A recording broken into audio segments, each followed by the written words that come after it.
the idea of salt and smoke for a dinner party came from sort of that imagery of like the beach in the fall.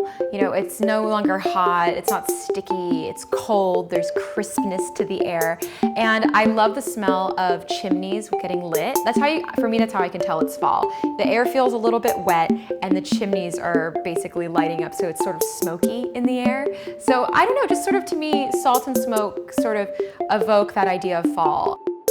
The menu, inspired by the theme of salt and smoke, is pretty simple. I'm doing a starter, which is a sort of fennel oyster. It's basically raw fennel that I've chilled, so it's super duper cold, really has this like great bite to it.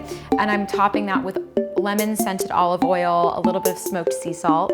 And then there's sort of like a cheese plate slash salad, which has a diazabal cheese, which is a smoked sheep's milk cheese, speck, which is smoked prosciutto, and then fresh pear, arugula, really lovely and balanced, lots of great fall flavors. The fish is the main course, and so that's a salt-crusted roasted branzino, and that was a smoky orange salsa, which I'm very excited about.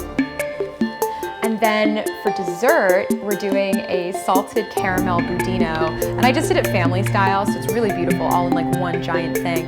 And that has salted caramel in it, and I'm gonna top that with vanilla sea salt. Oh, and of course, I can't forget the cocktails. So the cocktail is probably the thing I'm the most excited about. It is essentially a Manhattan, but then the cool thing, I saw this done at one of my favorite bars in New York. I'm going to smoke and smolder the cinnamon sticks, some clove, and some orange peel. And then the glass is actually gonna collect that smoke. So when I'm ready to make the drink, I'm gonna pour the drink into the glass, and it's gonna just have this really just evocative, gorgeous, like Pepe Le Pew hand style smoke. So I'm very excited about that.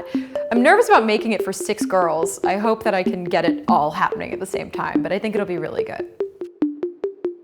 I am so excited about putting together the table. It's gonna be beautiful. I love Anthropologie. I mean, they have a really wonderful kind of eclecticism to what they do. So everything can kind of be mixed and matched. It doesn't have to be, you know, going together perfectly. Because the theme is salt and smoke, I didn't want the vibe to be sort of typical autumnal butternut squash type color palette. I wanted it to be cold and really sexy and cool. So I went with all of their sort of chambray color palette. So I got these beautiful napkins, and that kind of was my jumping off point. These napkins that are chambray with white paint strokes. And then all of the plates have that same sort of very cold blue, white, off-white, and then a little bit of gold, because I love gold. Gold everything. I love the fact that I'm using gold flatware. I think it's really beautiful, and it adds a little bit of warmth, because I didn't want it to be super cold, but it just keeps it, it also keeps it very current looking. And then I think a really fun, surprising pop amongst all of those cool blue tones is the pink glassware. It's beautiful. I'm obsessed with depression glassware. And so once the pink glassware made it in there, I decided too that the flowers should also be kind of cool pink tones. So I don't know, I'm really excited about it. It's gonna be beautiful. It's gonna come together really well, and I can't wait to see what the girls think of it.